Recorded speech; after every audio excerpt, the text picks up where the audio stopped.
함께 하나님의 나라를 세워가는 세계적인 음악대학의 한 교수는 첫 수업에서 모든 학생에게 종이 한 장을 나누어 줍니다.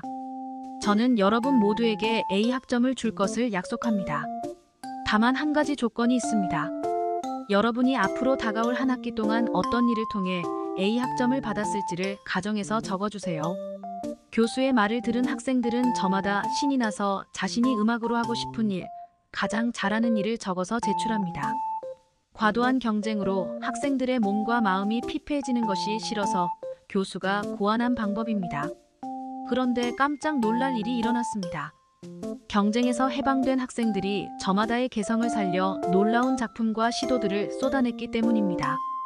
보스턴 필하모닉의 지휘자인 벤자민 젠더는 45년 넘게 최고의 음대들에서 학생들을 가르치며 경쟁이 아닌 협력이 학생들의 진정한 능력을 일깨운다는 사실을 깨달은 후 모든 학생에게 첫 시간부터 A 학점을 줬습니다.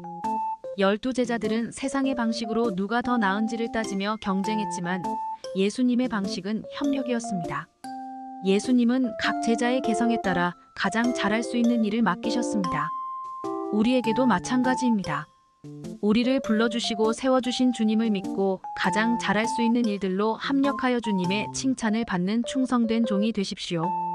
자기 생각과 의지만을 주장하지 않고 다른 사람을 이해하며 서로 힘을 합하여 함께 하나님의 나라를 세워가는 그리스도인의 공동체에 대해 생각해 보겠습니다. 오늘의 말씀 빌립보서 2장 3절 찬송가 182장 440장 아무 일에든지 다툼이나 허영으로 하지 말고 오직 겸손한 마음으로 각각 자기보다 남을 낮게 여기고 어떤 일은 혼자서 하는 것이 나을 때가 있습니다. 하지만 대다수 일은 혼자서 하는 것보다 여러 명이 함께 힘을 합치는 것이 더 낫습니다. 한 사람의 힘과 지혜로 미처 생각하지 못했던 일을 여러 사람의 힘과 지혜로 빈틈없이 해낼 때가 더 많은 것입니다. 우리는 주님 안에서 아름다운 하나의 공동체입니다. 그래서 우리는 우리의 머리이신 예수 그리스도를 붙들어야 합니다. 머리이신 예수 그리스도께서 하시는 말씀을 통해 살아가야 합니다. 머리가 없는 사람은 죽은 사람입니다. 우리는 머리이신 예수 그리스도께 순종하며 인생을 살아가야 합니다. 누구도 그리스도보다 지혜롭지 못합니다. 그러므로 우리가 하나님의 선한 일을 감당할 때는 주님의 지혜를 구하고 함께하는 동역자들과 힘을 합해야 합니다. 하나님의 선한 사명을 감당할 때 그리스도인의 연합인 교회가 하나님의 나라로 힘있게 이루어가게 되는 것입니다. 겸손하게 서로를 배려하고 섬기십시오. 자기 생각과 의지만을 주장하지 않고 다른 사람의 생각과 의견을 존중하며 경청할 줄 알아야 합니다. 무엇보다 중요한 것은 우리의 생각이 아니라 하나님의 영광이며 하나님의 뜻이 세상에 나타나는 것임을 잊지 마십시오. 성도의 연합은 무엇보다 중요합니다.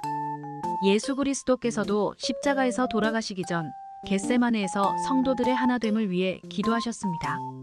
예수 그리스도를 머리로 그 안에서 연합하여 교회가 성장하고 세상의 헛된 것을 파하는 은혜를 삶 속에서 경험하시기를 바랍니다.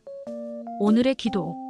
주님, 우리가 주님 안에서 서로 연합하게 하옵소서. 그리고 함께 힘을 합하여 주님께서 맡기신 선한 사명을 감당하게 하옵소서. 예수님의 이름으로 기도합니다. 아멘.